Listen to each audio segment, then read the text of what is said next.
نحمده نصلی علی رسولہ الکریم اما بعد فاعوذ باللہ من الشیطان الرجیم بسم اللہ الرحمن الرحیم رب اشرح لی صدری ویسر لی امری واحلل عقدۃ من لسانی یفقہوا قولی۔ آج ہمارا الحمدللہ سیکنڈ لاسٹ ڈے ہے، ڈے 19، اور آج کا لیسن ہمارا ہوگا سورۃ المجادلہ، جو کہ پارے نمبر 28 یہاں سے سٹارٹ ہو رہا ہے پارا، وہاں سے لے کر سورہ نوح 28 تک شروع کرتے ہیں انشاءاللہ تعالیٰ۔ پہلے حدیث سنتے ہیں اور اس کے بعد انشاءاللہ تعالیٰ لیسن شروع کریں گے۔ نبی صلی اللہ علیہ وآلہ وسلم کے زمانے میں دو بھائی تھے، ان میں ایک نبی صلی اللہ علیہ وسلم کے پاس آتا، علم حاصل کرتا، آپ کی مجلس میں ہوتا، اور دوسرا محنت مزدوری کرتا تھا، یعنی کماتا وہ تھا۔ یہ علم حاصل کرتا تھا اور وہ کماتا تھا۔ تو ایک روز محنت مزدوری کرنے والے بھائی نے آپ سے شکایت کی کہ میرا ہی بھائی میری کچھ مدد نہیں کرتا، یعنی اس کو بس پڑھنے پڑھانے کا ہی شوق ہے، کام کچھ نہیں کرتا۔ تو آپ نے ارشاد فرمایا شاید تجھے اللہ تعالیٰ اسی کی وجہ سے رزق دیتا ہو، یعنی تو اس کے لیے بھی کما رہا ہے، اپنے لیے بھی کما رہا ہے، تو شاید تمہارا رزق اس کے علم حاصل کرنے کی برکت سے تمہیں مل رہا ہے۔ تو بعض اوقات ہم زندگی میں کسی کی مدد کر رہے ہوتے ہیں، خصوصاً ایسے لوگوں کی جو کسی اچھے کام میں لگے ہوئے ہیں اور اپنی دنیا کمانے کا ان کے پاس وقت نہیں ہے، تو یہ کبھی نہیں سوچنا چاہیے کہ ہم نہ ہو تو یہ سروائیو نہیں کر سکتے۔ ہو سکتا ہے کہ وہ نہ ہو تو آپ سروائیو نہ کر سکیں، کیونکہ کر بھلا تو ہو بھلا۔ جب ہم کسی کا بھلا کرتے ہیں تو پھر ہمارا اپنا ہی بھی بھلا ہوتا ہے۔ جب کسی پر احسان کرتے ہیں تو دراصل وہ ہمارے اپنے اوپر بھی آپ ہی وہ احسان ہوتا ہے۔ تو احسان ویسے بھی خالصتاً اللہ تعالیٰ کے لیے کرنا چاہیے۔ تو آپ اگر کسی کے لیے خاص طور پر جو دین کا علم حاصل کر رہا ہے، کسی طرح سے آپ اس کے لیے مددگار ثابت ہوں گے تو یہ بہت ہی اچھی بات ہے۔ چلیں شروع کرتے ہیں سورۃ المجادلہ، پارہ نمبر 28، آیت نمبر 1 سے۔ اعوذ باللہ من الشیطان الرجیم، بسم اللہ الرحمن الرحیم۔ قد سمع الله قول التي تجادلك في زوجها وتشتكي إلى الله والله يسمع تحاوركما إن الله سميع بصير۔ بسم اللہ الرحمن الرحیم۔ سورۃ المجادلہ جو ہے وہ مدنی سورت ہے، اور اس کا مطلب ہے the woman who disputes۔ یہ ایک خاتون کے بارے میں ہے جن کی فریاد اللہ تعالیٰ نے سنی تھی، اور ان کا وہ خاتون جو تھی وہ انصار سے تعلق رکھتی تھی، اور ایک شخص نے کیا کیا کہ اپنی بیوی کو ایک طویل مدت اپنے ساتھ رکھنے کے بعد، یعنی شادی کو کافی اچھا لمبا عرصہ گزرنے کے بعد، صاحب اولاد ہونے کے بعد بھی اپنے اوپر حرام قرار دے دیا۔ انہوں نے زہار کر لیا تھا ان کے ساتھ، اور میں نے آپ کو پہلے بھی بتایا تھا کہ زہار جو ہے اس وقت کے زمانے میں طلاق کی سب سے شدید قسم سمجھی جاتی تھی، کہ جو جیسے طلاق کے بعد تو پھر ایک آپشن ہوتی ہے کہ آپ واپس چلے جائیں، لیکن اگر کوئی زہار کر دیتا ہے تو پرماننٹ طلاق ہو جاتی تھی۔ تو انہوں نے آ کے نبی صلی اللہ علیہ وسلم سے اللہ تعالیٰ سے ان کی شکایت کی، اور نبی صلی اللہ علیہ وسلم کے پاس جو ہے نا وہ ان کا مقدمہ لے کر ان کی خدمت میں حاضر ہوئی۔ وہ ایک بوڑھا شخص تھا، اور اس خاتون نے اللہ تعالیٰ اور نبی صلی اللہ علیہ وسلم کے پاس اپنے حال اور اس شخص کے حال کے بارے میں شکوہ کیا، اور بار بار کیا اور جرأت کے ساتھ کیا کہ اس کو ریپیٹ کیا۔ تو اس کے بارے میں جو ہے یہ آیات آئی ہیں۔ تو اللہ تعالیٰ نے کیا فرمایا کہ اللہ نے سن لی اس عورت کی بات جو اپنے شوہر کے معاملے میں تم سے تکرار کر رہی ہے اور اللہ سے فریاد کیے جاتی ہے۔ تو دیکھیں اللہ نے اس کی التجا کیوں سن لی؟ کیونکہ نبی صلی اللہ علیہ وسلم کے پاس اس کے لیے کوئی حل نہیں تھا۔ اس وقت جب وہ کہتی تھی کہ کیا میں اپنے شوہر پر حرام ہو چکی ہوں، تو آپ فرماتے تھے کہ میرا خیال ہے کہ تم حرام ہو چکی ہو، کیونکہ زہار اس وقت ایک لیگل طلاق کی شکل تھی۔ تو وہ کہتی کہ میرے چھوٹے چھوٹے بچے ہیں، اگر میں شوہر کے سپورٹ کر دوں گی تو وہ تربیت نہیں کر سکے گا، اگر میں ان کو اپنے ساتھ رکھوں گی تو وہ تو بھوکے مر جائیں گے، تو میرے لیے کوئی حل نکالیں۔ تو بار بار کی تکرار کے بعد جب کوئی حل نہ نکلا تو اللہ تعالیٰ نے اس عورت کی بات سنی، اس کی التجا سنی، اور ان کی جو بات نبی صلی اللہ علیہ وسلم کے ساتھ ہو رہی تھی وہ بھی سن لی، کیونکہ بے شک اللہ تعالیٰ جو ہے وہ سمیع العلیم ہے، سننے والا ہے۔ ساری مخلوق جو اگر اکٹھے ایک وقت میں اللہ تعالیٰ کو پکار رہی ہوتی ہے تو اللہ تعالیٰ ان کی الگ الگ سن سکتا ہے۔ یہ اللہ کے سوا کسی اور کے بس کی بات نہیں ہے کہ وہ لوگوں کی اس طرح باتیں سنیں۔ آپ خود سوچیں، مختلف زبانیں، مختلف آوازیں، مختلف ٹائمنگز، مختلف ضروریات۔ تو ہم مثال کے طور پر جب ہم مسجد جاتے ہیں، مسجد بھری بھی ہوتی ہے اور ہر ایک اپنی اپنی دعائیں کر رہا ہوتا ہے، اور اللہ تعالیٰ سب کی سن رہا ہوتا ہے۔ تو اللہ تعالیٰ نے اس عورت کی مشکل اور مصیبت کو بھی سن لیا اور اس کے بارے میں جو ہے نا اس کا ازالہ کرنے کے لیے بھی حکم نازل کیا. تو اس سننے کے بارے میں بھی آپ دیکھیے کہ آگے کیا پتہ چلتا ہے کہ عائشہ رضی اللہ عنہ کہتی ہیں کہ میں اس خاتون کی بات سن رہی تھی مگر مجھے اس میں سے کچھ باتیں سمجھ نہیں آ رہی تھیں. وہ رسول صلی اللہ علیہ وسلم سے اپنے شوہر کی کوئی شکایت کر رہی تھی.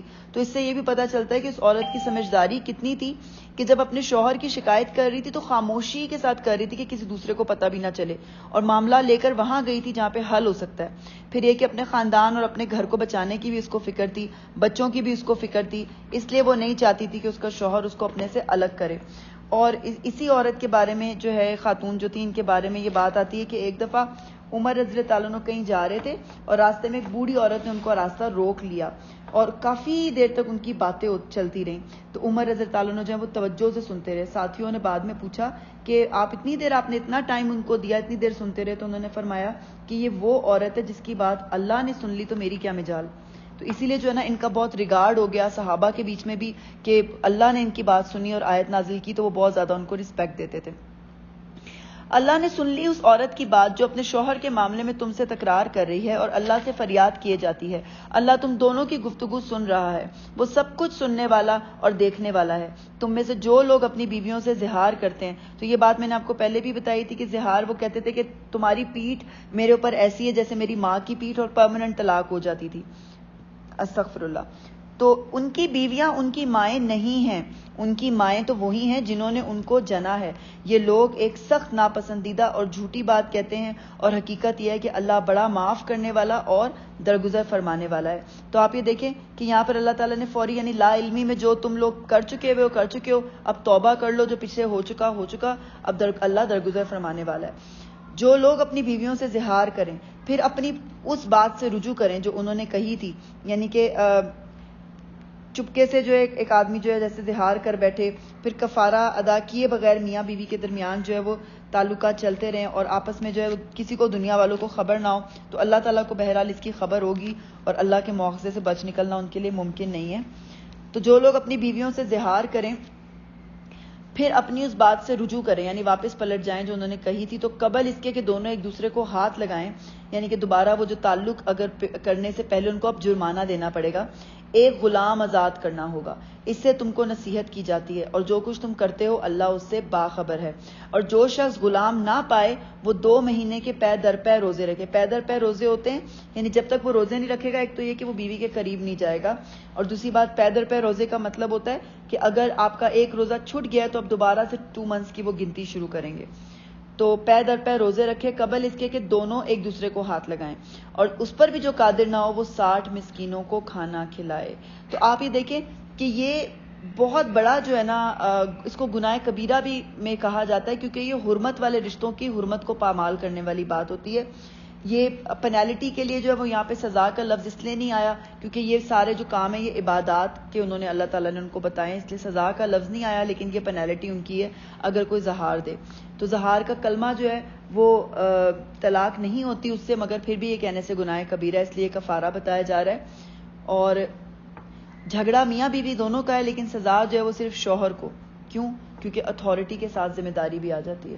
جب شوہر کو یہ اتھارٹی ملی ہے کہ وہ یہ اپنی طلاق دے رہا ہے بیوی کو, اور یہ زہار اسی کی طرف سے ہوتا ہے, تو سزا بھی صرف اسی کے لیے ہے. تو بہرحال اب تو یہ الاؤ ہی نہیں ہے, اس زمانے میں چونکہ ایک کامن پریکٹس تھی, اس وجہ سے یہ پورا اس کا بتایا انہوں نے اللہ تعالیٰ نے. آگے پڑھتے ہیں انشاءاللہ آیت نمبر 5 پہ رکیں گے اب انشاءاللہ. یہ حکم اس لیے دیا جا رہا ہے کہ تم اللہ اور اس کے رسول پر ایمان لاؤ, اور یہ اللہ کی مقرر کی ہوئی حدیں ہیں, اور کافروں کے لیے دردناک سزا ہے. جو لوگ اللہ اور اس کے رسول کی مخالفت کرتے ہیں وہ اسی طرح ذلیل و خوار کر دیے جائیں گے. اللہ کی مخالفت, اللہ اور اس کے رسول کی مخالفت کے اندر کیا کیا آ جاتا ہے کہ اللہ کا حکم نہیں, خود بھی نہیں مانتے اور دوسروں کو بھی روکتے ہیں, پھر یہ کہ اس کا مذاق بھی اڑاتے ہیں, پھر اللہ تعالیٰ کے احکامات کی جگہ پہ اپنا قانون نافذ کرنا یا اللہ کے قانون کو غلط کہنا بھی اسی کے اندر آ جاتا ہے. جو لوگ اللہ اور اس کے رسول کی مخالفت کرتے ہیں وہ اسی طرح ذلیل و خوار کر دیے جائیں گے جس طرح ان سے پہلے کے لوگ ذلیل و خوار کیے جا چکے ہیں. ہم نے صاف صاف آیات نازل کر دی ہیں, اور کافروں کے لیے ذلت کا عذاب ہے. اس دن یہ ذلت کا عذاب ہونا ہے جب اللہ ان سب کو پھر سے زندہ کر کے اٹھائے گا اور انہیں بتا دے گا کہ وہ کیا کچھ کر کے آئے ہیں. تو نبی صلی اللہ علیہ وسلم کی حدیث ہے، مفہوم حدیث ہے کہ میری ساری امت جنت میں جائے گی سوائے اس کے جس نے انکار کیا۔ صحابہ نے عرض کیا یا رسول اللہ انکار کون کرتا ہے؟ آپ نے فرمایا جو میری اطاعت کرے گا وہ جنت میں داخل ہوگا۔ یعنی صرف اللہ تعالیٰ کی اطاعت کافی نہیں، اللہ کے ساتھ نبی صلی اللہ علیہ وسلم کی اطاعت بھی ضروری ہے، اور جو میری نافرمانی کرے گا یقیناً اس نے انکار کیا۔ دیکھیں اسی طرح اللہ اور اس کے رسول کی مخالفت سے جو انسان جو ہے وہ فتنے میں، اتنے بڑے فتنے میں پڑ سکتا ہے کہ جو جنت سے ہاتھ نہ دھو بیٹھے۔ قتادہ بیان کرتے ہیں کہ ابن سیرین نے ایک شخص کے سامنے نبی صلی اللہ علیہ وسلم کی کوئی حدیث بیان کی تو وہ شخص بولا کہ فلاں شخص نے تو کوئی اور بات کہی ہے۔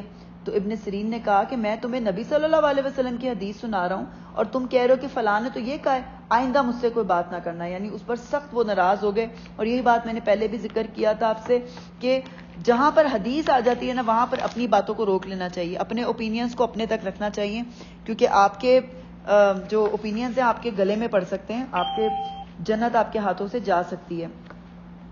اچھا جب اللہ ان کو، اچھا اس دن یہ ذلت کا عذاب ہونا ہے جب اللہ ان سب کو پھر سے زندہ کر کے اٹھائے گا اور انہیں بتا دے گا کہ وہ کیا کچھ کر کے آئے ہیں، وہ بھول گئے ہیں مگر اللہ نے ان کا سب کیا دھرا گن گن کر محفوظ کر رکھا ہے۔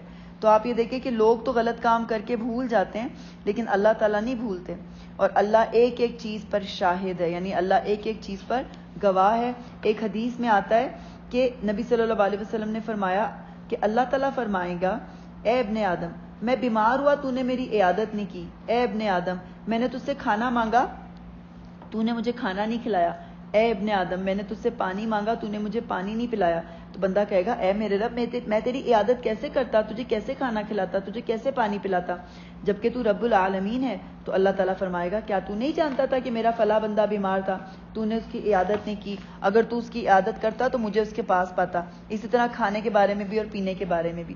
تو اس سے پتہ چلتا ہے کہ ہمارے جو یہ اعمال ہے جو ہم دن بھر کرتے رہتے ہیں یہ ایسے نہیں ہے کہ بس ہوا میں اڑ گئے، بلکہ یہ جمع ہو رہے ہیں، اللہ تعالیٰ سب کچھ دیکھ رہے ہیں، سب کچھ نوٹس کر رہے ہیں۔ انسان دوسروں کے سامنے جب مکر جاتا ہے، انکار کر دیتا ہے کہ نہیں نہیں میں نے یہ نہیں کیا، یہ کسی اور نے کیا ہوگا، لیکن اللہ تعالیٰ کسی چیز کو نہیں بھلاتا، اور جب وہ سامنے آئے گا تو اللہ یہ کہ انسان جب سچی توبہ کے ذریعے اپنے برے اعمال کو مٹا دے۔ اللہ تعالیٰ سے آج کل جو یہ رمضان کا آخری عشرہ الحمدللہ آج رات سے شروع ہو رہا ہے تو اپنے اعمال کے لیے وہ دعا مانگنی چاہیے کہ ہمارے اعمال بالکل مٹا دے اللہ تعالیٰ۔ اللہم انک عفو تحب العفو فاعف عنی۔ آگے پڑھتے ہیں انشاءاللہ۔ کیا تم کو خبر نہیں ہے؟ اب یہاں سے جو ہے نا یہ منافقین کی ایک عادت ہے، اس کے بارے میں ایک بات ہو رہی ہے، ان کے طرز عمل پر ان کی گرفت کی گئی ہے جو انہوں نے اس وقت مسلم معاشرے میں اختیار کر رکھا تھا۔ وہ بظاہر تو مسلمانوں کی جماعت میں شامل تھے مگر اندر ہی اندر انہوں نے اہل ایمان سے الگ اپنا ایک گروپ بنا لیا ہوا تھا۔ مسلمان جب بھی انہیں دیکھتے یہی دیکھتے کہ وہ آپس میں سر جوڑے جو ہیں خسر پسر کر رہے ہیں، اور انہی خفیہ سرگوشیوں میں وہ مسلمانوں کے اندر پھوٹ ڈالنے اور فتنے برپا کرنے کے اور نئی نئی افواہیں گھڑنے کے جو ہے وہ پلاننگز ان کی چل رہی ہوتی تھی۔ کیا تم کو خبر نہیں ہے کہ زمین اور آسمانوں کی ہر چیز کا اللہ کو علم ہے؟ کبھی ایسا نہیں ہوتا کہ 3 آدمیوں میں کوئی سرگوشی ہو اور ان کے درمیان چوتھا اللہ نہ ہو، یا 5 آدمیوں میں سرگوشی ہو اور ان کے اندر چھٹا اللہ نہ ہو۔ خفیہ بات کرنے والے خواہ اس سے کم ہو یا زیادہ، جہاں کہیں بھی وہ ہوں اللہ ان کے ساتھ ہوتا ہے۔ پھر قیامت کے روز وہ ان کو بتا دے گا کہ انہوں نے کیا کچھ کیا ہے۔ اللہ ہر چیز کا علم رکھتا ہے۔ کیا تم نے دیکھا نہیں ان لوگوں کو جنہیں سرگوشیاں کرنے سے منع کر دیا گیا تھا، پھر بھی وہ وہی حرکت کیے جاتے ہیں جس سے انہیں منع کیا گیا تھا؟ یہ لوگ چھپ چھپ کر آپس میں گناہ اور زیادتی اور رسول کی نافرمانی کی باتیں کرتے ہیں، اور جب تمہارے پاس آتے ہیں تو تمہیں اس طریقے سے سلام کرتے ہیں جس طرح اللہ نے تم پر سلام نہیں کیا ہے۔ تو اس کے بارے میں بہت ساری روایات آئی ہیں کہ کچھ یہودی جو ہیں وہ نبی صلی اللہ علیہ وسلم کی خدمت میں حاضر ہوئے اور انہوں نے کہا السلام علیکہ یا ابا القاسم، یعنی کہ اس کا تلفظ اس طرح سے کہا کہ سننے میں لگا کہ وہ السلام علیکم کہہ رہے ہیں لیکن اس کا مطلب ہوتا ہے کہ تم پر موت ہو۔ یہاں پہ ٹھہر کر ضرور اپنا اپنا سلام ہم سب لوگ چیک کر لیں۔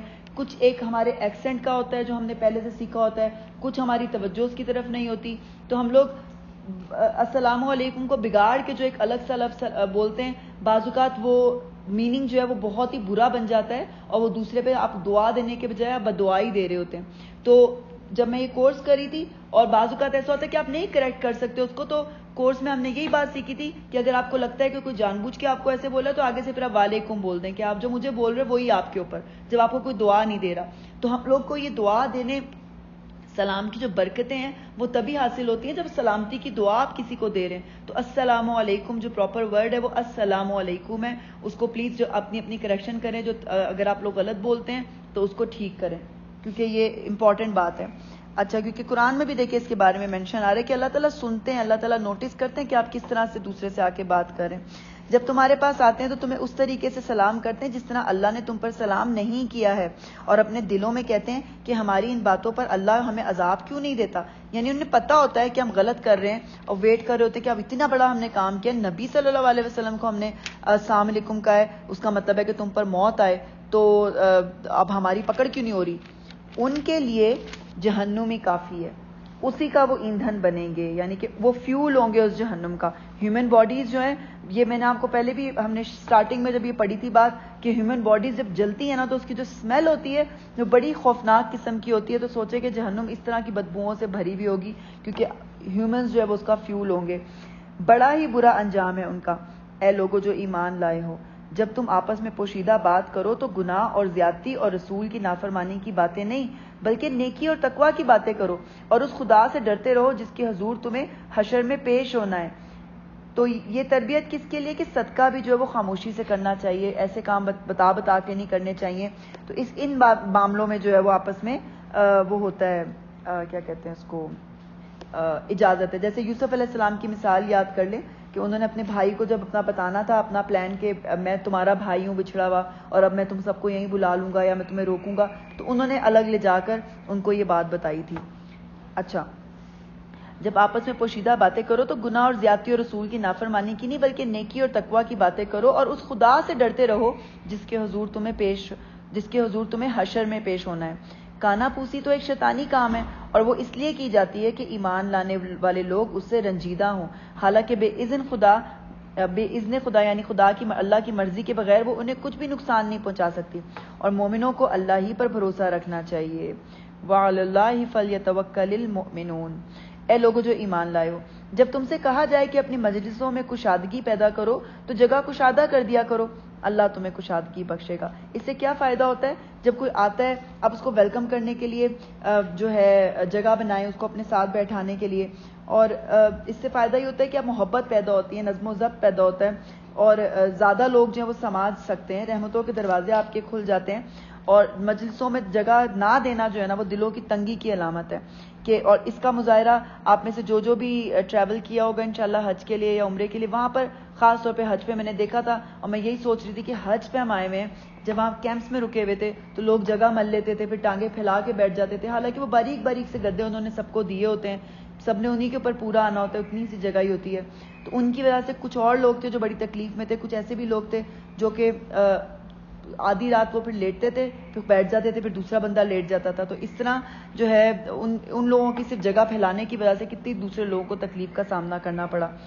تو جگہ کشادہ کر دیا کرو, اللہ تمہیں کشادگی بخشے گا. اور جب تم سے کہا جائے کہ اٹھ جاؤ تو اٹھ جایا کرو. تو دیکھیں جب مجلس برخاست ہونے کا کہا جائے تو بس جم کے نہیں بیٹھ جایا کرو, جب بات ختم ہو گئی ہے مجلس ختم ہوگی تو اٹھ جاؤ وہاں سے. تم میں سے جو لوگ ایمان رکھنے والے ہیں اور جن کو علم بخشا گیا ہے اللہ ان کو بلند درجے عطا فرمائے گا, اور جو کچھ تم کرتے ہو اللہ کو اس کی خبر ہے. اے لوگوں جو ایمان لائے ہو, جب تم رسول سے تخلیہ میں بات کرو تو بات کرنے سے پہلے کچھ صدقہ دو.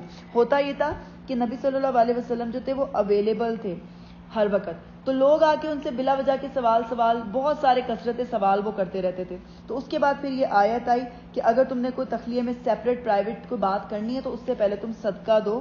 اور حضرت عبداللہ بن عباس جو ہیں وہ اس کی حکم کی وجہ یہ بیان کرتے ہیں کہ نبی صلی اللہ علیہ وسلم سے بہت زیادہ بلا ضرورت تخلیہ کی ملاقات کے لیے درخواستیں جو ہے وہ آنے لگی تھی. یہ حکم جو ہے یہ بعد میں منسوخ ہو گیا تھا 10 دن کے بعد, تو یہ ان کے ٹریننگ کے لیے یہ حکم آیا تھا.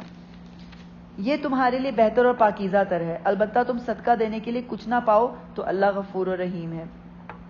کیا تم ڈر گئے اس بات سے کہ تخلیہ میں گفتگو کرنے سے پہلے تمہیں صدقات دینے ہوں گے؟ اچھا اگر تم ایسا نہ کرو تو اور اللہ نے تم کو اس سے معاف کر دیا تو نماز قائم کرتے رہو, زکوٰۃ دیتے رہو, اور اللہ اور اس کے رسول کی اطاعت کرتے رہو. تم جو کچھ کرتے ہو اللہ اس سے باخبر ہے. تو یہ جو دوسرا حکم ہے یہ ساتھ ہی آپ دیکھ لیں کہ پہلے حکم کے بعد آیا, یہ بس تھوڑی مدت کے بعد ہی نازل ہو گیا تھا.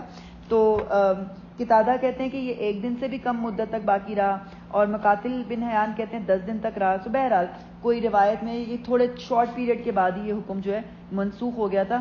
اس کو لانے کا مقصد یہ تھا کہ ان کو ایک بار جھٹکا دیا جائے، ریلائز کرایا جائے کہ اگر تم سے یہ اپرچونٹی چھین لی جائے کہ نبی صلی اللہ علیہ وسلم سے اوپنلی بات کرو، پھر تم لوگوں کو کیسا لگے گا کہ صدقہ دے کر بات کرنی ہوگی. کیا تم نے دیکھا ان لوگوں کو جنہوں نے دوست بنایا ہے ایک ایسے گروہ کو جو اللہ کا مغضوب ہے، یعنی کہ جن پہ اللہ کا غضب اللہ ان کے اوپر آنا ہے، غضب اللہ علیہم. تو یہ منافقین نے یہود سے جو دوستی کی تھی ان کے بارے میں بات ہو رہی ہے. آپ دیکھیں سورۃ الفاتحہ میں بھی تو ان کو اسی طرح سے ذکر ہوا نا کہ جن پر غضب آیا، تو وہ یہودی تھے جن کے اوپر اللہ کا غضب آیا ہوا ہے. تو کہہ رہے ہیں کہ تم نے ان لوگوں کو دوست بنایا، ایک ایسے گروہ کو جو اللہ کا مغضوب ہے، وہ نہ تمہارے ہیں نہ ان کے، اور وہ جان بوجھ کر جھوٹی بات پر قسمیں کھاتے ہیں. اللہ نے ان کے لیے سخت عذاب مہیا کر رکھا ہے، بڑے ہی برے کرتوت ہیں جو وہ کر رہے ہیں. آیت نمبر 15 ہم پڑھ رہے ہیں سورۃ المجادلہ کی. انہوں نے اپنی قسموں کو ڈھال بنا رکھا ہے جس کی آڑ میں وہ اللہ کی راہ سے لوگوں کو روکتے ہیں، اور اس پر ان کے لیے ذلت کا عذاب ہے. اللہ سے بچانے کے لیے نہ ان کے مال کچھ کام آئیں گے نہ ان کی اولاد. وہ دوزخ کے یار ہیں اور اسی میں وہ ہمیشہ رہیں گے، یعنی کہ وہ دوزخ کے دوست ہیں، آپ کے اصحاب النار ہیں. وہ جس روز اللہ ان سب کو اٹھائے گا وہ اس کے سامنے بھی اسی طرح قسمیں کھائیں گے جس طرح تمہارے سامنے کھاتے ہیں، اور اپنے نزدیک یہ سمجھیں گے کہ اس سے ان کا کچھ بن جائے گا. عادت پڑی ہوئی ہے نا قسمیں کھا کے اپنی بات منوانے کی یا لوگوں کو یقین دلانے کی، تو وہی ٹرک وہ وہیں بھی کوشش کریں گے کہ چل جائے. خوب جان لو وہ پرلے درجے کے جھوٹے ہیں، شیطان ان پر مسلط ہو چکا ہے اور اس نے خدا کی یاد ان کے دل سے بھلا دی ہے. جس کے دل سے خدا کی یاد بھول جاتی ہے نا تو وہاں پہ جھوٹ ہی آ جاتا ہے، وہاں پہ اسی طرح کی چیزیں آ جاتی ہیں. وہ شیطان کی پارٹی کے لوگ ہیں، یعنی کہ وہ حزب الشیطان ہیں. خبردار رہو، شیطان کی پارٹی والے ہی خسارے میں رہنے والے ہیں. حزب الشیطان یعنی شیطان کے جو گروپ والے لوگ ہیں تو وہی نقصان اٹھانے والے ہیں. اس کا مولانا مودودی نے مجھے مزہ آ رہا ہے دیکھ کے، انہوں نے پارٹی کیا ہوا ہے، ترجمے میں اردو میں لکھا ہوا ہے، یعنی جماعت اس سے مراد ہے کہ وہ شیطان کی جماعت کے لوگ ہیں. یقیناً ذلیل ترین مخلوقات میں سے ہیں وہ لوگ جو اللہ اور اس کے رسولوں کا مقابلہ کرتے ہیں. تو آپ دیکھیں کہ جب شیطان غالب آ جاتا ہے تو طرز عمل میں پھر کیا تبدیلی آتی ہے، اللہ کا ذکر اس کو بھلوا دیتا ہے. پھر سب سے پہلے وسوسہ آتا ہے، وہ وسوسہ جھٹک دیتا ہے، پھر چونکہ ذکر نہیں تھا نا اللہ کا تو پھر وسوسے پر عمل بھی شروع ہو جاتا ہے، اور پھر وہ ٹیم بنا لیتا ہے اپنے ہیلپرز کی جو غلط کاموں میں اس کی مدد کرتا ہے. تو اس طرح سے وہ اپنا ریکروٹ کرتا ہے اپنی ٹیم کو. اللہ نے لکھ دیا ہے کہ میں اور میرے رسول ہی غالب ہو کر رہیں گے. فی الواقع اللہ زبردست اور زور آور ہے. تم کبھی یہ نہ پاؤ گے کہ جو لوگ اللہ اور آخرت پر ایمان رکھنے والے ہیں وہ ان لوگوں سے محبت کرتے ہوں جنہوں نے اللہ اور اس کے رسول کی مخالفت کی ہے. یعنی ان کو فوراً پتہ چل جاتا ہے کہ یہ جو رشتہ دار ہے یہ مجھے اللہ کے راستے سے روک رہا ہے، یا یہ جو بندہ مجھے کہہ رہا ہے یہ مجھے اللہ کے راستے سے روک رہا ہے. ان کو پتہ لگ جاتا ہے، ڈیٹیکٹ وہ کر لیتے ہیں. جنہوں نے اللہ اور اس کے رسول کی مخالفت کی ہے، خواہ وہ ان کے باپ ہوں یا ان کے بیٹے یا ان کے بھائی یا ان کے اہل خاندان، یہ وہ لوگ ہیں جن کے دلوں میں اللہ نے ایمان ثبت کر دیا ہے اور اپنی طرف سے ایک روح عطا کر کے ان کو قوت بخشی ہے. وہ ان کو ایسی جنتوں میں داخل کرے گا جن کے نیچے نہریں بہتی ہوں گی، ان میں وہ ہمیشہ رہیں گے. اللہ ان سے راضی ہوا، رضی اللہ عنہم. یہ دیکھیں یہ سیل آف اپروول جو ان کو مل گئی، اللہ ہم سب کو بھی یہ دلائے کہ اللہ ہم سے راضی ہو جائے. اللہم انی اسألک رضاک و جنت الفردوس. اللہ ان سے راضی ہوا اور وہ اللہ سے راضی ہوئے. وہ اللہ کی جماعت کے لوگ ہیں. حزب اللہ. اب دیکھیں دونوں کمپیریزن آ گئے. حزب الشیطان بھی ہم نے پڑھ لیا کہ ذلیل ترین مخلوقات میں سے، اور اب ہم حزب اللہ کے بارے میں پڑھ رہے ہیں. اللہ ہمیں اپنی جماعت میں شامل کرے. خبردار رہو، اللہ کی جماعت والے ہی فلاح پانے والے ہیں. آگے پڑھتے ہیں انشاءاللہ. سورت حشر جو ہے وہ مدنی سورت ہے. اس کا مطلب ہے دا گیدرنگ، اور اس کا یعنی جمع ہونا. بسم اللہ الرحمن الرحیم. اللہ ہی کی تسبیح ہے ہر اس چیز، اللہ ہی کی تسبیح کی ہے ہر اس چیز نے جو آسمانوں اور زمین میں ہے، اور وہی غالب اور حکیم ہے.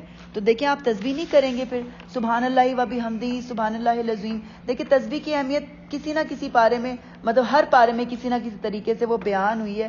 اور تسبیح کرنے کا، تسبیح صدقہ ہے. 100 بار سبحان اللہ کہنا سورج طلوع ہونے اور غروب ہونے سے پہلے 100 اونٹوں سے افضل ہے. پھر تسبیح کرنے سے جنت میں درخت لگتے ہیں. آپ صلی اللہ علیہ وسلم سونے سے پہلے مسلسل تسبیح کیا کرتے تھے، اور ایک بار تسبیح کرنے سے زمین اور آسمان بھر جاتے ہیں. تو کتنی بار بار اللہ تعالیٰ یہ ریمائنڈر دے رہے ہیں، ہمارے فائدے والی بات اللہ تعالیٰ ہمیں بتا رہے ہیں. تو وہی ہے جس نے اہل کتاب کافروں کو پہلے ہی حلے میں ان کے گھروں سے نکال باہر کیا.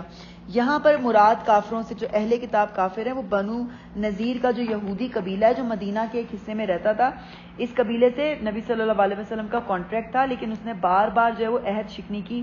آخرکار ربیع الاول سن 4 ہجری میں جو ہے حضور صلی اللہ علیہ وسلم نے ان کو نوٹس دے دیا کہ یا تو مدینہ سے نکل جاؤ ورنہ جنگ کے لیے تیار ہو جاؤ. تو انہوں نے نکلنے سے انکار کر دیا. تو آپ صلی اللہ علیہ وسلم مسلمانوں کا لشکر لے کر ان پر چڑھائی کی، اور ابھی جنگ کی نوبت بھی نہیں آئی تھی کہ وہ جلا وطنی کرنے پر آمادہ ہو گئے. حالانکہ ان کی گڑیاں بڑی مضبوط تھیں اور ان کی تعداد بھی مسلمانوں سے کم نہ تھی اور جنگی سر و سامان بھی ان کے پاس بہت تھا، لیکن انہوں نے لڑائی نہیں کی کیونکہ یہ لوگ لڑتے نہیں ہیں. ہم نے پہلے بھی پڑھا ہے کہ جو یہودی ہوتے ہیں دیواروں کے پیچھے سے چھپ کر جو ہے یہ اپنی پلاننگز کرتے ہیں، آگے آ کے نہیں لڑتے. اور یہ یہودی جو تھے بہت مالدار تھے. ان کے جو قبیلے تھے وہ دھاتوں کا کام کرتے تھے، لوہار تھے، تو اسلحہ بنا کے بیچتے تھے یا اس طرح کے جو ہے نا، اس لیے ان کے پاس دولت کی کثرت تھی اور یہ سود خور بھی بہت تھے. جنگوں میں اسلحہ اس لیے دیتے تھے، اسی لیے لڑائیاں یہ کرواتے رہتے تھے، اور آج تک بھی یہی ہے، کسی نہ کسی جگہ میں وار ہوتی رہے تاکہ ان کا جو اسلحہ وہ بکتا رہے. تو میثاق مدینہ کے اندر بھی امن و ایمان ہوئے، اور باہر سے اگر کوئی اٹیک کرے تو مل کر مقابلہ کریں. یہ کانٹریکٹ تھا کہ اندر بھی ہمارے ساتھ لڑائی نہیں کرنی اور باہر سے کوئی کرے گا تو مل کر اٹیک کرنا ہے، لیکن یہ انہوں نے توڑ دیا تھا. آگے پڑھتے ہیں.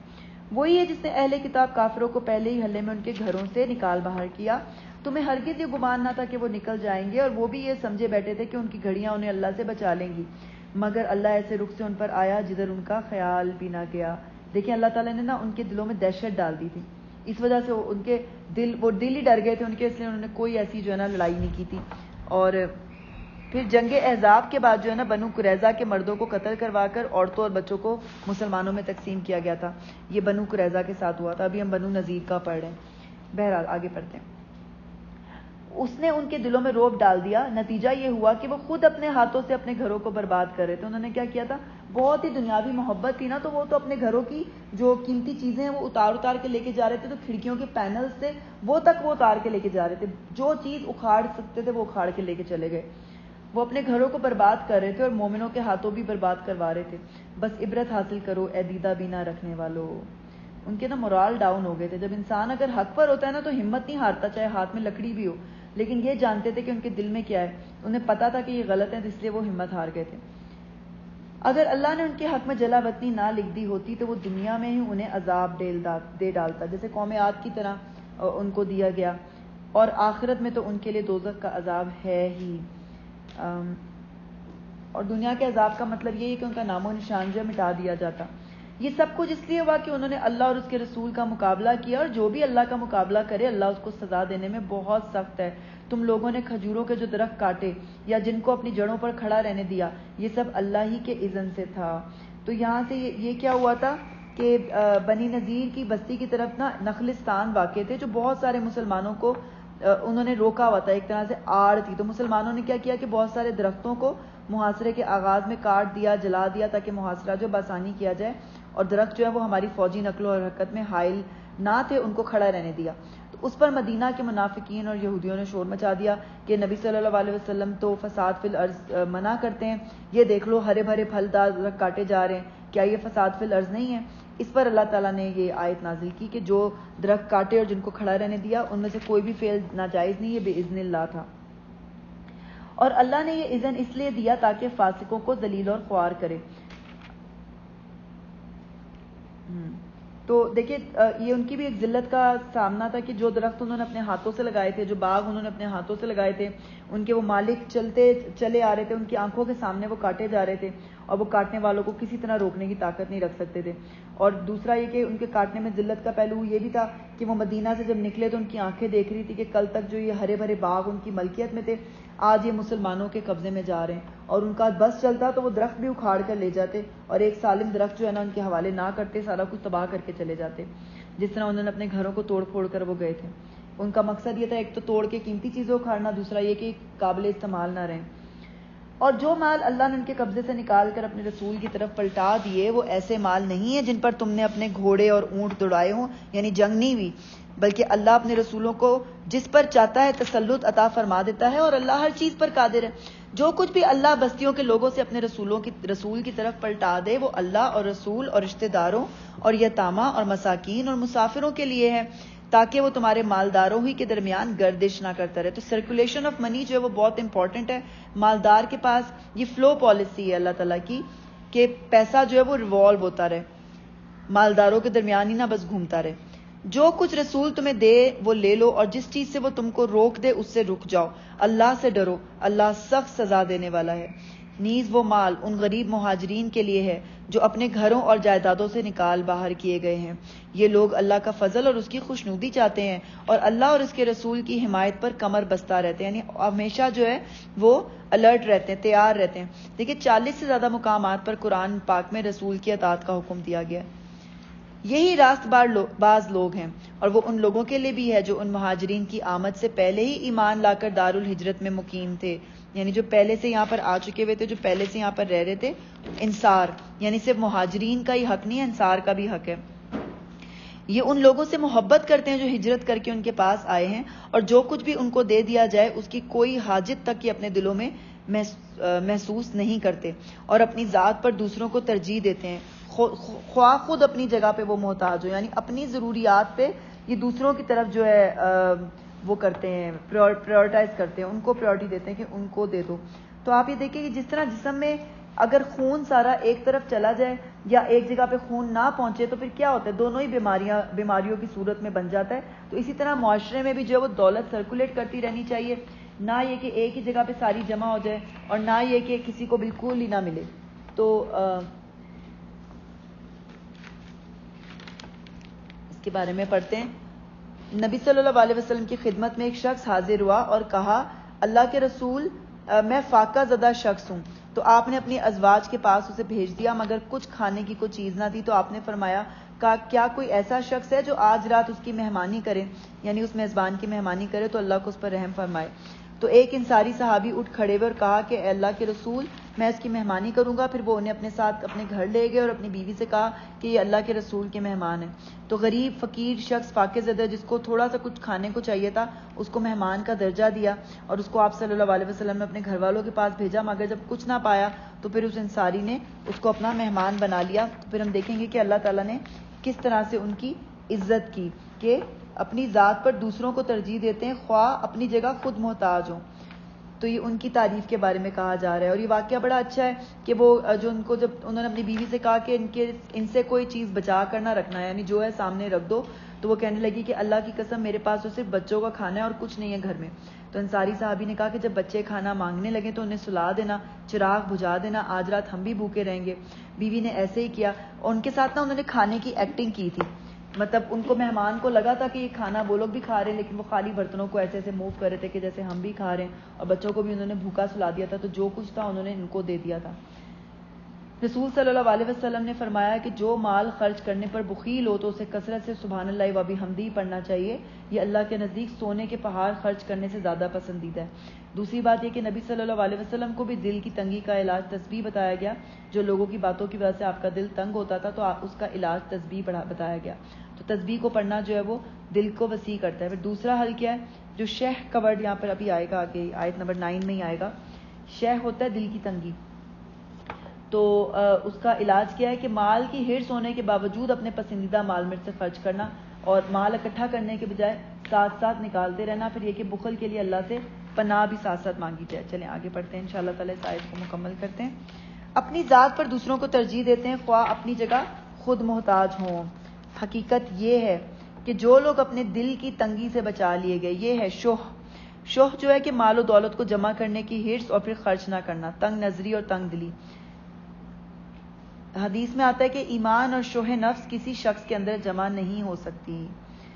جو لوگ اپنے دل کی تنگی سے بچا لیے گئے وہی فلاح پانے والے ہیں، اور ان لوگوں کے لیے بھی ہے جو ان اگلوں کے بعد آئے ہیں، جو کہتے ہیں کہ اے ہمارے رب، ہمیں اور ہمارے ان سب بھائیوں کو بخش دے جو ہم سے پہلے ایمان لائے ہیں، اور ہمارے دلوں میں اہل ایمان کے لیے کوئی بغض نہ رکھ، اے رب تو بڑا مہربان اور رحیم ہے۔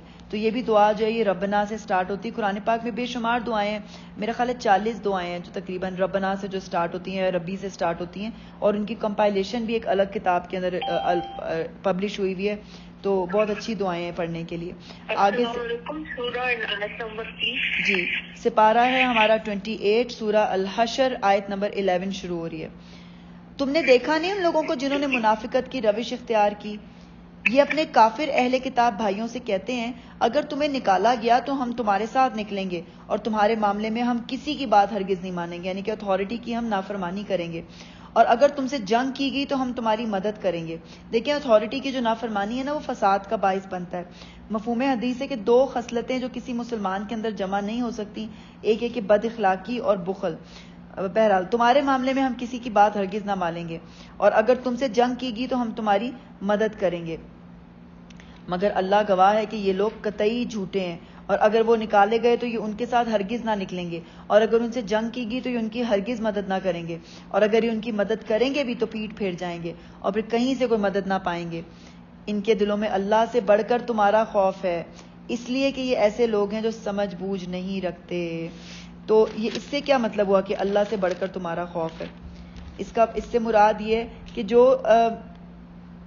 ان کو بس یہ ہوتا ہے کہ وقتی طور پر نبی صلی اللہ علیہ وسلم ہم سے ناراض نہ ہو جائے، مسلمانوں پر ان کا روب تھا کہ ان کو بس پتہ نہ لگ جائے کہ ہم منافق ہیں یا ہمارے دل کے اندر کیا ہے۔ حقیقتاً جو اللہ سے ڈرنے والی بات ہے ان کو ان کی کوئی ٹینشن نہیں تھی۔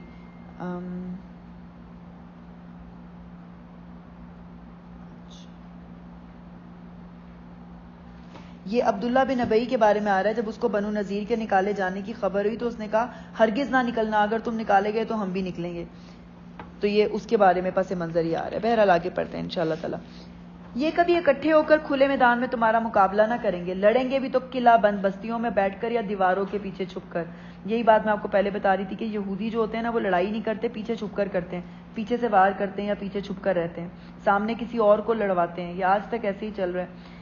یہ آپس کی مخالفت میں بڑے سخت ہیں، تم انہیں اکٹھا سمجھتے ہو مگر ان کے دل ایک دوسرے سے پھٹے ہوئے ہیں، یعنی ان کے اندر آپس میں بہت زیادہ اختلافات ہیں، بظاہر یہ اکٹھے نظر آتے ہیں لیکن آپس میں لڑتے رہتے ہیں۔ تو دیکھیں جب نبی صلی اللہ علیہ وسلم نے بنو کینکا کو نکالا تھا تو کون سا یہودی ان کی مدد کو آیا تھا؟ کوئی بھی نہیں۔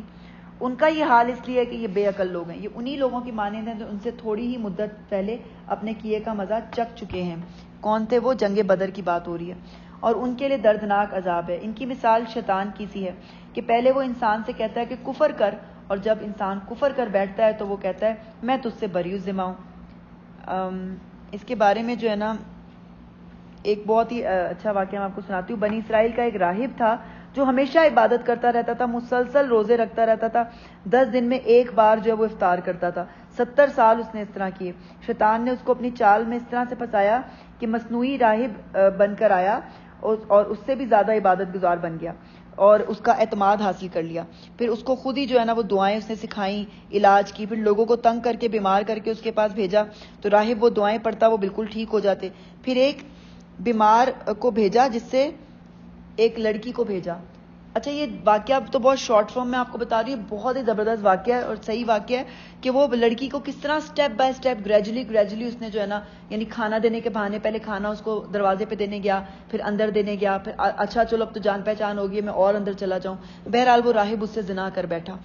تو پھر وہ جب عمل ہو گیا تو شیطان راہب کے مشورے سے وہ زنا کر بیٹھا، اس کو واقعی نظر آ جائے گا، سب کو آئے گا، تو پھر جو دوست وہ شیطان جو راہب تھا اس کے مشورے سے وہ لڑکی کو قتل کر بیٹھا۔ تو قتل کرنے کے بعد اس نے جو ہے نا شیطان راہب نے لوگوں کو بتا دیا اور اس کو پھنسوا دیا کہ تو یہ اسی طرح ہے نا کہ کیا مجھے سجدہ کرنے کو کہا گیا تھا، میں نے نہیں کیا، اب تو میں تو اس سے بری ذمہ ہوں۔ تو یہ واقعہ بہت خوبصورت اور بہت بڑا ہے کہ کس طرح گریجولی اس نے اس راہب کو قدم بڑھا کے اس لڑکی سے زنا کرا کے بالکل ہی جب قتل کی کرا دی اور اس کے بعد وہ پیچھے ہو گیا کیونکہ اس کو پتا تھا کہ اب یہ قتل کر چکا ہے، اب تو کوئی واپسی ہے ہی نہیں اس کے لیے۔ تو شیطان جو ہے وہ یہی کرتا ہے کہ وہ آپ سے سٹیپ بائی سٹیپ گناہ کرواتا ہے، بڑھاتا آپ کو اس لیول تک لے آتا ہے جہاں پہ آپ کی واپسی کا کوئی راستہ نہیں ہوتا، وہاں وہ سکون سے ہو جاتا ہے اور کہتا ہے اب میں بری ذمہ ہوں، اب اس کے لیے تو جہنم پکی ہے، میں جو ہے یہاں سے اب نکلوں۔ تو کہتا ہے کہ جب انسان کفر کر بیٹھتا ہے تو وہ کہتا ہے میں تجھ سے بری ذمہ ہوں، مجھے تو اللہ رب العالمین سے ڈر لگتا ہے۔ استغفر اللہ، دیکھو ڈر لگتا ہوتا تو یہ حرکتیں کرتا وہ۔ پھر دونوں کا انجام یہ ہونا چاہیے کہ ہمیشہ کے لیے جہنم میں جائیں، اور ظالموں کی یہی جزا ہے۔ اے لوگوں جو ایمان لائے ہو، اللہ سے ڈرو، اور ہر شخص یہ دیکھے کہ اس نے کل کے لیے کیا سامان تیار کیا ہے، یعنی آخرت کے لیے اس نے کیا سامان تیار کیا ہے۔ یہ دنیا جو ہے نا بہت ہی بڑا آج ہے، اور جو کل ہے نا وہ قیامت ہے، بس یہی حقیقت ہے۔ کیا سامان کیا؟ اللہ سے ڈرتے رہو، اللہ یقیناً تمہارے ان سب اعمال سے باخبر ہے جو تم کرتے ہو۔ ان لوگوں کی طرح نہ ہو جاؤ جو اللہ کو بھول گئے تو اللہ نے انہیں خود اپنا نفس بھلا دیا، یہی لوگ فاسق ہیں۔ خود اپنا نفس بھلا دیا یعنی آدمی جو ہے وہ بھول جاتا ہے کہ اس کی ریالٹی کیا ہے، وہ کس کا بندہ ہے، وہ اس کو کس نے پیدا کیا، اپنے نفس کے اندر بھی وہ اللہ کی نشانیاں نہیں دیکھ پاتا۔ دوزخ میں جانے والے اور جنت میں جانے والے کبھی یکساں نہیں ہو سکتے، وہ ڈیفرنٹ پیپل ہیں۔ نہ دنیا میں دیکھیں ان کا حال ملتا تھا اور عادتیں ملتی تھیں، اور نہ آخرت میں ان کا حال ملے گا، ان کی ڈیفرنٹ پریورٹیز تھیں۔ جنت میں جانے والے ہی اصل کامیاب ہیں۔ اگر ہم نے یہ قرآن کسی پہاڑ پر بھی اتار دیا ہوتا تو تم دیکھتے کہ وہ اللہ کے خوف سے دبا جا رہا ہے اور پھٹا پڑتا ہے۔ دیکھیں یہ ہوتی ہے خشیت۔ اس دن جو میں آپ کو بات بتا رہی تھی کہ خشیت کے میننگ کے اندر یہ بھی آتا ہے کہ انسان کی باڈی کے مسلز جو ہیں وہ نم ہونا شروع ہو جائیں۔ تو پہاڑ بھی اگر اتنا شعور رکھتا ہے، پہاڑ میں اتنا شعور رکھ دیا جاتا جتنا انسان میں ہے تو وہ پھٹ پڑتا۔ آگے پڑھتے ہیں انشاءاللہ۔ یہ مثالیں ہم لوگوں کے سامنے اس لیے بیان کرتے ہیں کہ وہ اپنی حالت پر غور کریں۔ دیکھیں سنگ دل انسان ہوتا ہے نا، اس کا دل نہیں پھٹتا، اس پہ قرآن اثر ہی نہیں کرتا۔ ہم ویسے بھی قرآن پڑھ کر یہ سمجھنے لگ جاتے ہیں کہ بس اب ہم اللہ کے لاڈلے ہو گئے، ہم تو قرآن پڑھنے والے ہیں، حالانکہ ہم نے پیچھے کیا پڑھا ہے؟ عالم کون ہوتا ہے؟ جو اللہ سے ڈرتا ہے، جو جتنا زیادہ ڈرے گا اتنا بڑا وہ عالم ہے۔ عالم ہماری ڈیفینیشن ڈفرینٹ ہے، اللہ کی ڈیفینیشن ڈفرینٹ ہے۔ جس کو علم آ جاتا ہے نا، اگر صحیح علم اس کو حاصل ہوا ہے تو رزلٹ یہی ہونا چاہیے کہ وہ اللہ سے ڈرے، خشیت اس پر آئے، عاجزی اس پر آئے، سارے اس کے تکبر نکل جائیں اور عمل اس کا درست ہو جائے۔ وہ اللہ ہی ہے جس کے سوا کوئی معبود نہیں۔ یہ بہت ہی خوبصورت آیت ہے، اگر آپ لوگ اس کو ہائی لائٹ کرنا چاہتے ہیں، کیونکہ صبح شام پڑھنے کی دعاؤں میں بھی ہے یہ، هو اللہ الذی لا الہ الا هو الملک القدوس السلام المؤمن المہیمن العزیز الجبار المتکبر۔ تو بہت خوبصورت ہے یہ۔ وہ اللہ ہی ہے جس کے سوا کوئی معبود نہیں، غائب اور ظاہر ہر چیز کا جاننے والا، وہی رحمان اور رحیم ہے۔ وہ اللہ ہی ہے جس کے سوا کوئی معبود نہیں۔ وہ بادشاہ ہے نہایت مقدس، سراسر سلامتی، امن دینے والا، نگہبان، سب پر غالب، اپنا حکم بزور نافذ کرنے والا اور بڑا ہی ہو کر رہنے والا۔ پاک ہے اللہ اس شرک سے جو لوگ کر رہے ہیں۔ وہ اللہ ہی ہے جو تخلیق کا منصوبہ بنانے والا اور اس کو نافذ کرنے والا اور اس کے مطابق صورت گری کرنے والا ہے۔ اس کے لیے بہترین نام ہے۔ ہر چیز جو آسمانوں اور زمین میں ہے اس کی تسبیح کر رہی ہے، اور وہ زبردست اور حکیم ہے۔ آگے شروع کرتے ہیں۔ سورت ممتحنہ جو مدنی سورت ہے، اس کا مطلب ہے امتحان لینے والی، the woman to be examined. تو اب پڑھتے ہیں۔ مکہ پر جب اٹیک کا پلان بنا تو ایک صحابی نے یہ خبر جو ہے چپکے سے ایک خط کے ذریعے مکہ بھیجنا چاہیے۔ اس نے کیا کیا تھا کہ وہ خط جو ہے وہ اپنے کہ میرے گھر والوں کو جا کر جو ہے خبردار کر دو کہ مکہ پر اب اٹیک ہونے والا ہے، تاکہ وہ کچھ اپنی سیکیورٹی کا وہ کر لیں۔ تو اس نے کیا کیا تھا کہ ایک عورت کی چٹیا کے اندر جو ہے یہ خط چھپا دیا گیا تھا، لیکن اللہ تعالیٰ نے خبر دے دی نبی صلی اللہ علیہ وسلم کو، تو وہ پکڑی گئی عورت، اور یہ ان صحابی کو معاف کر دیا گیا تھا، کیونکہ ان کی انٹینشن یہ نہیں تھی کہ دشمنوں تک خبر پہنچائی جائے، ان کی انٹینشن تھی بس میں اپنے گھر والوں کو خبردار کر دوں کہ مکہ پہ اٹیک ہونے والا ہے، وہ اپنا کچھ انتظام کر لیں۔ تو بہرحال اس کے بارے میں بیک گراؤنڈ اس کا یہ ہے۔ آگے پڑھتے ہیں انشاءاللہ۔ ان کا نام تھا حاطب بن ابی بلتع رضی اللہ تعالیٰ عنہ، اور حاطب مہاجرین میں سے تھے۔ غزوہ بدر میں بھی شرکت ہوئی تھی۔ مکہ میں ان کی اولاد اور مال تھے، لیکن وہ قریش میں سے نہ تھے، بلکہ حضرت عثمان رضی اللہ عنہ کے حلیف تھے۔ تو جب اہل مکہ نے صلح حدیبیہ کا معاہدہ توڑ دیا تو اور نبی صلی اللہ علیہ وسلم نے مکہ فتح کرنے کا ارادہ کیا اور جنگ کا جو ہے وہ حکم دیا، اس وقت ان کو جو ہے فکر ہو گئی کہ میرے بال بچے نہ مارے جائیں، کیونکہ باقی لوگوں کی تو حفاظت ان کے قبیلے والے کریں گے، میرا تو وہاں کوئی نہیں، وہ قریش سے نہیں تھے نا، وہ قبیلے والے ایک دوسرے کو وہ کرتے ہیں۔ تو اللہ تعالیٰ نے یہ خبر جو ہے بہرحال بتا دی۔ آگے پڑھتے ہیں۔ اے لوگوں جو ایمان لائے ہو، اگر تم میری راہ میں جہاد کرنے کے لیے اور میری رضا جوئی کی خاطر وطن چھوڑ کر گھروں سے نکلے ہو تو میرے اور اپنے دشمنوں کو دوست نہ بناؤ۔ تم ان کے ساتھ دوستی کی طرح ڈالتے ہو، حالانکہ جو حق تمہارے پاس آیا ہے اس کو ماننے سے وہ انکار کر چکے ہیں، اور ان کی روش یہ ہے کہ رسول کو اور خود تم کو صرف اس قصور پر جلا وطن کرتے ہیں کہ تم اپنے رب اللہ پر ایمان لائے ہو۔ تم چھپا کر ان کو دوستانہ پیغام بھیجتے ہو، حالانکہ جو کچھ تم چھپا کر کرتے ہو اور جو اعلانیہ کرتے ہو ہر چیز کو میں خوب جانتا ہوں۔ جو شخص بھی تم میں سے ایسا کرے وہ یقیناً راہ راست سے بھٹک گیا۔ ان کا رویہ تو یہ ہے کہ اگر تم پر قابو پا جائیں تو تمہارے ساتھ دشمنی کریں اور ہاتھ اور زبان سے تمہیں آزار دیں، یعنی تکلیف دیں گے۔ اگر قابو اتنا بغض اور اناد ہے کہ تمہیں زندہ بھی نہیں دیکھنا چاہتے، وہ تو یہ چاہتے ہیں کہ تم کسی طرح کافر ہو جاؤ۔ قیامت کے دن نہ تمہاری رشتہ داریاں کام آئیں گی، نہ ہی تمہاری اولاد، یعنی ماں جو ہے وہ کہے گی میرے بدلے میں میرا بیٹا لے لو، بیٹا کہے گا میرے بدلے میں جو ہے وہ میری ماں لے لو، یہ حال ہوگا۔ اس روز اللہ تمہارے درمیان جدائی ڈال دے گا اور وہی تمہارے اعمال کا دیکھنے والا ہے۔ تم لوگوں کے لیے ابراہیم اور ان کے ساتھیوں میں ایک اچھا نمونہ ہے کہ انہوں نے اپنی قوم سے صاف کہہ دیا، ہم تم سے اور تمہارے معبودوں سے جن کو تم خدا کو چھوڑ کر پوجتے ہو قطعی بیزار ہیں۔ ہم نے تم سے کفر کیا اور ہمارے اور تمہارے درمیان ہمیشہ کے لیے عداوت یعنی دشمنی ہوگی اور بیر پڑ گیا جب تک کہ تم اللہ واحد پر ایمان نہ لاؤ۔ مگر ابراہیم کا اپنے باپ سے یہ کہنا اس سے مستثنا ہے کہ میں آپ کے لیے مغفرت کی دعا ضرور کروں گا اور اللہ سے آپ کے لیے کچھ حاصل کر لینا میرے بس میں نہیں ہے۔ تو مشرک باپ کے لیے جو ہے وہ دعا کرنی چاہیے۔ اور ابراہیم اور اصحاب ابراہیم کی دعا یہ تھی، اے ہمارے رب، تیرے ہی اوپر ہم نے بھروسہ کیا اور تیری ہی طرف ہم نے رجوع کر لیا اور تیرے ہی حضور ہمیں پلٹنا ہے۔ اے ہمارے رب، ہمیں کافروں کے لیے فتنہ نہ بنا دے۔ اے ہمارے رب، ہمارے قصوروں سے درگزر فرما، بے شک تو ہی زبردست اور دانا ہے۔ ایک منٹ،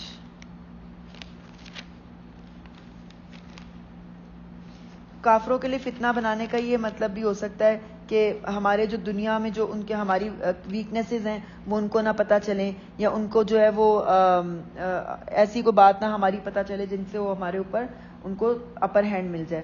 اچھا، انہی لوگوں کے طرز عمل میں تمہارے لیے اور ہر اس شخص کے لیے اچھا نمونہ ہے جو اللہ اور روز آخرت کا امیدوار ہو۔ دیکھیں، ابراہیم علیہ السلام کو رب جلنی والی دعا پڑھنے سے منع کر دیا گیا تھا۔ اگر آپ کا جو فیملی ممبرز ہیں یا آپ کے جو والدین ہیں اگر مشرک ہو کے مر گئے پھر آپ ان کے لیے دعا نہیں کر سکتے، ان کی زندگی میں دعا کر سکتے ہیں۔ تو ہم لوگ تو چونکہ مسلمان گھرانوں سے ہیں تو یہ تکلیف ہم لوگ کو اندازہ نہیں ہوتا، لیکن جو لوگ ابھی کنورٹڈ مسلمز ہیں جن کے پیرنٹس گزر چکے ہوئے ہیں ان کے لیے بڑی تکلیف دہ بات ہے کہ وہ ان کے لیے دعا نہیں کر سکتے، نماز میں بھی ان کے لیے دعا نہیں کر سکتے۔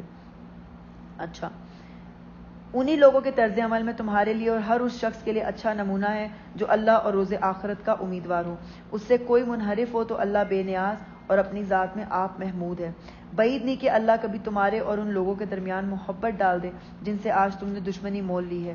اللہ بڑی قدرت رکھتا ہے اور وہ غفور رحیم ہے۔ یعنی کہ تم نے کوئی ذاتی مفاد کے لیے تعلقات نہیں توڑے بلکہ اللہ کی خاطر توڑے ہیں، تو جو عارضی جدائی ہے وہ بے شک ہو سکتا ہے وہ پوری ہو جائے اور ہو سکتا ہے کہ وہ ایمان لے آئے تو جنت میں تمہیں ان کا ساتھ مل جائے۔ تو اچھا، اللہ تمہیں اس بات سے نہیں روکتا کہ تم ان لوگوں کے ساتھ نیکی اور انصاف کا برتاؤ کرو جنہوں نے دین کے معاملے میں تم سے جنگ نہیں کی ہے اور تمہیں تمہارے گھروں سے نکالا نہیں ہے۔ یعنی کہ لڑنے کا حکم جو ہے نا وہ صرف کافروں کے ساتھ ہے، تو جو آپ کے دین کو نقصان پہنچا رہے ہیں یا آپ کے خلاف سازشیں کر رہے ہیں یا آپ کو اپنے دین سے ہٹا رہے ہیں، جو غیر جانبدار لوگ ہیں ان کے ساتھ آپ نے نہیں اس طرح کا کوئی سلوک کرنا کہ ان کے ساتھ جا کے بھی لڑائی شروع کر دیں۔ اللہ انصاف کرنے والوں کو پسند کرتا ہے۔ وہ تمہیں جس بات سے روکتا ہے وہ تو یہ ہے کہ تم ان لوگوں سے دوستی کرو جنہوں نے تم سے دین کے معاملے میں جنگ کی ہے اور تمہیں تمہارے گھروں سے نکالا ہے اور تمہارے اخراج میں یعنی تمہارے نکلنے میں ایک دوسرے کی مدد کی ہے۔ ان سے جو لوگ دوستی کریں وہی ظالم ہیں۔ اے لوگوں جو ایمان لائے ہو، جب مومن عورتیں ہجرت کر کے تمہارے پاس آئیں تو ان کے مومن ہونے کی جانچ پڑتال کر لو اور ان کے ایمان کی حقیقت تو اللہ ہی بہتر جانتا ہے۔ پھر جب تمہیں معلوم ہو جائے کہ وہ مومن ہے تو انہیں کفار کی طرف واپس نہ کرو، کیونکہ دیکھیں کہ ایسے بھی واقعات ہو رہے تھے کہ اگر کوئی عورت جو ہے بھاگ کر، جیسے مسلمان مرد جو ہے وہ مکہ سے بھاگ کر مدینہ آتے رہے اور انہیں معاہدے کی شرائط کے مطابق واپس کر دیا جاتا رہا، پھر مسلمان عورتوں کے آنے کا سلسلہ شروع ہو گیا اور کفار نے معاہدے کا حوالہ دے کر ان کی بھی واپسی کا مطالبہ کیا، تو اس پر یہ سوال پیدا ہوا کہ کیا حدیبیہ کے معاہدے کا اطلاق عورتوں پر بھی ہوتا ہے؟ کہ اللہ تعالیٰ نے اس کا جواب یہاں پر دیا ہے کہ اگر وہ مسلمان ہو تو یہ اطمینان کر لیا جائے کہ واقعی وہ ایمان کی خاطر ہجرت کر کے آئی ہیں، کوئی اور چیز انہیں نہیں لے کر آئی ہے تو انہیں واپس نہیں کیا جائے گا۔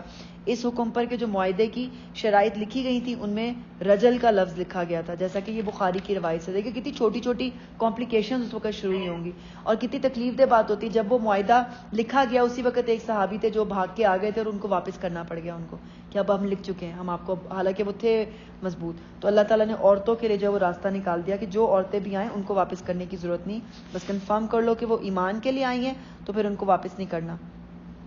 نہ وہ کفار کے لیے حلال ہیں اور نہ کفار ان کے لیے حلال. ان کے کافر شوہروں نے جو مہر ان کو دیے تھے وہ انہیں پھیر دو, یعنی واپس کر دو, اور ان سے نکاح کر لینے میں تم پر کوئی گناہ نہیں جبکہ تم ان کے مہر ان کو ادا کر دو. یعنی کہ ان کے جو پچھلی شادیاں تھیں وہ نیلیفائڈ ہو گئیں, آپ ان کے مہر دو اور ان کو واپس کر دو, عورتیں ان کو واپس نہیں جائیں گی. اور تم خود بھی کافر عورتوں کو اپنے نکاح میں نہ روکے رکھو. جو مہر تم نے اپنی کافر بیویوں کو دیے تھے وہ تم واپس مانگ لو, اور جو مہر کافروں نے اپنی مسلمان بیویوں کو دیے تھے انہیں وہ واپس مانگ لیں. یہ اللہ کا حکم ہے, وہ تمہارے درمیان فیصلہ کرتا ہے اور وہ علیم اور حکیم ہے. اور اگر تمہاری کافر بیویوں کے مہروں میں سے کچھ تمہیں کفار سے واپس نہ ملے اور پھر تمہاری نوبت آئے تو جن لوگوں کی بیویاں ادھر رہ گئی ہیں ان کو اتنی رقم ادا کر دو جو ان کے دیے ہوئے مہروں کے برابر ہو, اور اس خدا سے ڈرتے رہو جس پر تم ایمان لائے ہو. تو یہ سارے رولز جو ہے نا جنرل بتائے جا رہے ہیں. اے نبی, جب تمہارے پاس مومن عورتیں بیعت کرنے کے لیے آئیں, بیعت کرنے کے لیے وہ یہ فتح مکہ سے کچھ عرصے پہلے کچھ پہلے یہ نازل ہوئی تھی.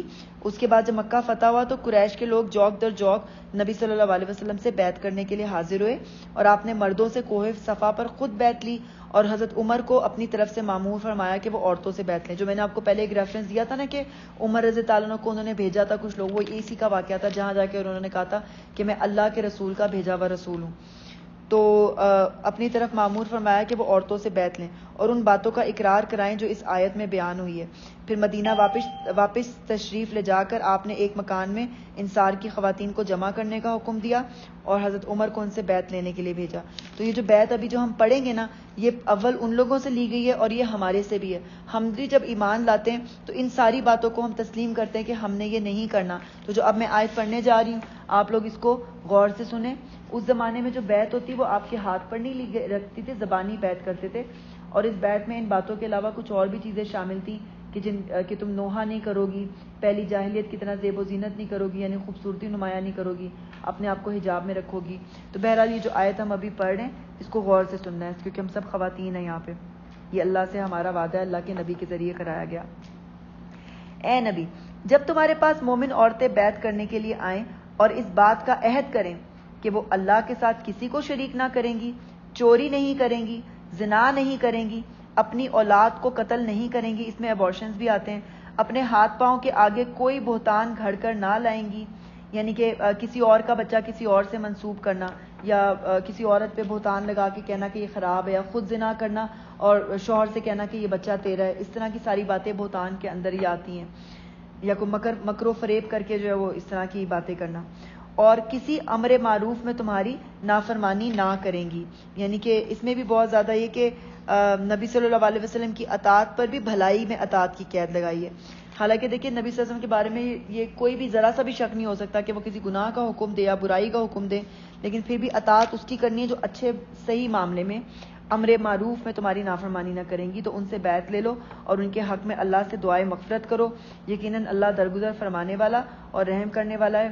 اے لوگوں جو ایمان لائے ہو ان لوگوں کو دوست نہ بناؤ جن پر اللہ کا غضب فرمایا ہے اور جو آخرت سے اسی طرح مایوس ہیں جس طرح قبروں میں پڑے ہوئے کافر مایوس ہیں, یعنی ان کے لیے جو ہے کوئی بھی اور امید نہیں ہے کہ وہ ان کی بخشش ہوگی. اچھا, یہ میں نے آپ کو پہلے بھی بتایا کہ یہ بھی کہا گیا اس بیعت میں کہ نوحہ نہ کریں گی, یہ ہمیں احادیث سے پتہ چلتا ہے. اور یہ بھی پوچھا گیا کہ بلا وجہ محض بغاوت کے طور پر گھروں سے نہیں نکلیں گی, اور یہ کہ جگہ کی تبدیلی کے لیے نہیں نکلیں گی, تو خالص دین کی خاطر, دین کی خدمت کی خاطر وہ آئی ہیں, صرف جگہ کی تبدیلی کی خاطر نہیں آئیں. آگے پڑھتے ہیں انشاءاللہ تعالی. میں ذرا دیکھ لوں کہ میں کوئی اس میں آپ کی حدیث تو نہیں مس ہوئی. اچھا, آخری آیت میں ہم نے پڑھا نا کہ ان لوگوں کو دوست نہ بناؤ جن پر اللہ نے غضب فرمایا جو آخرت سے مایوس ہیں. تو اس کے بارے میں پڑھ لیتے ہیں کہ نبی صلی اللہ علیہ وسلم نے فرمایا کہ منافق کو سردار مت کہو, اگر وہ سردار ہو تو بے شک تم نے اپنے رب و عز و جل کو ناراض کر دیا, یعنی ایسا شخص جس کی منافقت کھلی ہو, ورنہ دیکھیں دل کی منافقت کا تو کسی کو نہیں پتا, تو انسان ہر ایک کے پیچھے نہ پڑ جائے, دلوں کا معاملہ جو ہے وہ اللہ کے سپورٹ کر دینا چاہیے. سورۃ صف جو ہے وہ مدنی سورت ہے. دا رو یا اور دا رینک اس کا نام ہے, یعنی کہ صف بنانا, لائن بنانا. تو ہمیں بھی جب صف بنانے کا کہا جائے تو ہمیں مائنڈ نہیں کرنا چاہیے، کیونکہ اللہ تعالیٰ کو یہ پسندیدہ بات ہے۔ پس منظر میں کچھ صحابہ جو ہیں وہ آپس میں بات کر رہے تھے کہ کوئی ایسا کام پوچھیں جو اللہ کو سب سے زیادہ پسند ہو تاکہ اس پر عمل کیا جائے، لیکن آپ سے پوچھنے کی ہمت نہ ہوئی تو اللہ نے یہ صورت اتاری، لیکن جب اعمال بتائے گئے تو صحابہ نے سستی کا مظاہرہ کیا، تو یہاں ناراضگی کا اظہار کیا جا رہا ہے۔ بسم اللہ الرحمن الرحیم۔ اللہ کی تسبیح ہے ہر اس چیز کے لیے اللہ کی تسبیح کی ہے ہر اس چیز نے جو آسمانوں اور زمین میں ہے، اور وہ غالب اور حکیم ہے۔ اے لوگو جو ایمان لائے ہو، تم کیوں وہ بات کہتے ہو جو کرتے نہیں ہو؟ اللہ کے نزدیک یہ سخت ناپسندیدہ حرکت ہے کہ تم کہو وہ بات جو کرتے نہیں۔ اللہ کو تو پسند وہ لوگ ہیں جو اس کی راہ میں اس طرح صف بستہ ہو کر لڑتے ہیں گویا کہ وہ ایک سیسا پلائی ہوئی دیوار ہیں، یعنی کہ مضبوط، ہم آہنگ، متفق۔ دیکھیں ہر اینٹ کا جو ہے نا پکا ہونا بھی ضروری ہے ایک مضبوط دیوار کے لیے، پھر یہ ان کی برابری اور وہ جس طرح سے وہ پلیسمنٹ ہے وہ بہت زیادہ ضروری ہے۔ اچھا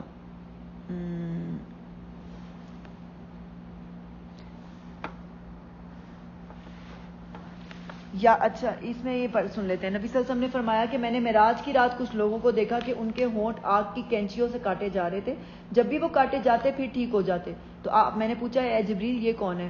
آپ دیکھیں ہونٹ کی کتنی سینسیٹیو سکن ہوتی ہے، تو انہوں نے کہا کہ یہ آپ کی امت کے خطیب ہیں جو وہ بات کہتے تھے وہ خود نہیں کرتے تھے اور دوسروں کو بتاتے تھے، خود عمل نہیں کرتے تھے، جو اللہ کی کتاب کو پڑھتے تھے لیکن اس پر عمل نہیں کرتے تھے، یعنی کہ ان کے قول اور فعل میں تضاد تھا۔ اسی طرح قول اور فعل میں تضاد والے کا جہنم میں کیا حال ہوگا؟ رسول صلی اللہ علیہ وسلم نے فرمایا قیامت کے دن ایک شخص لایا جائے گا اور جہنم میں ڈالا جائے گا، پھر اس کی آگ میں آنتیں باہر نکل آئیں گی، اور وہ شخص اس طرح چکر لگائے گا جیسے گدھا چکی پر گردش کرتا ہے۔ جہنم میں ڈالے جانے والے اس کے قریب آ کر جمع ہو جائیں گے اور کہیں گے اے فلاں تمہاری یہ کیا حالت ہے؟ کیا تم ہمیں اچھے کام کرنے کے لیے نہیں کہتے تھے اور تم ہمیں برے کاموں سے نہیں روکتے تھے؟ وہ کہے گا ہاں میں تمہیں اچھے کاموں کا کہتا تھا مگر میں خود نہیں کرتا تھا، برے کاموں سے تمہیں روکتا تھا اور خود کرتا تھا۔ اس لیے دیکھیں کتنی سیریس سزا ہے کہ جو جہنمی بھی حیران ہو جائیں گے اس کو دیکھ کے کہ تم تو ہم میں سے بڑے اچھے لوگ تھے، تم تو یہاں پر آتے تھے اور تمہارا اب یہ حال ہو گیا۔ اچھا ابھی ہم نے کیا پڑھا کہ اللہ کو پسند تو وہ لوگ ہیں جو اس کی راہ میں اس طرح صف بستہ ہو کر لڑتے ہیں گویا وہ ایک سیسا پلائی ہوئی دیوار ہو۔ تو قیامت کے دن جو مخلوق ہے وہ بھی صفوں کی شکل میں حاضر ہوگی، اور جنتی بھی جب جنت کے اندر داخل ہوں گے تو اہل جنت کی بتایا جاتا ہے کہ 120 صفیں ہوں گی، جن میں سے 80 صفیں امت محمدیہ کی ہوں گی انشاءاللہ۔ نبی صلی اللہ علیہ وسلم نے فرمایا اس ذات کی قسم جس کی ہاتھ میں محمد صلی اللہ علیہ وسلم کی جان ہے، اللہ کے راستے میں ایک صبح یا شام نکلنا دنیا اور ما فیہا سے بہتر ہے۔ ما فیہا کا مطلب ہوتا ہے ما جو فی اس میں ہا ہے، جو کچھ اس میں ہے، اور تم میں سے کسی کا صف میں کھڑے ہونا یعنی جہاد کے لیے کسی بھی کام کو آرگنائز طریقے سے کرتے ہوئے 60 سال کی نماز سے بہتر ہے۔ اور نماز کا حسن ہے صف کی درستگی میں، اور صف کی درستگی پر دلوں کی درستگی کا اظہار ہے۔ نبی صلی اللہ علیہ وسلم نے فرمایا اس قدم سے زیادہ قدم کسی قدم پر اجر نہیں جو صف کے شگاف کو پورا کرنے کے لیے اٹھایا جاتا ہے اور اسے سیدھا کرتا ہے۔ تو خالی صفوں میں دیکھیں شیطان گھس جاتا ہے گیپس کے اندر، پھر وہ دلوں میں خوب وسوسے ڈالتا ہے، اس لیے 2 صفوں کے بیچ میں گیپ نہیں ہونا چاہیے۔ آپ نے وہ واقعہ سنا ہوگا عمر رضی اللہ عنہ پہ جب اسیسینیشن اٹیک ہوا تھا، ان کو جب وہ حملہ آور نے حملہ کیا، ان کو سٹیب کیا، صفیں اتنی مضبوط تھی، اتنی ٹائٹلی پیک تھی، اس کو بھاگنے کی جگہ ہی نہیں ملی، وہ تبھی پکڑا گیا۔ ہماری صفوں میں سے تو ویسے دھکے مار کے اڑا کے کوئی نکل جائے، وہ بھاگ رہا تھا، کوشش کر رہا تھا کہیں سے میں نکل جاؤں، شولڈر ٹو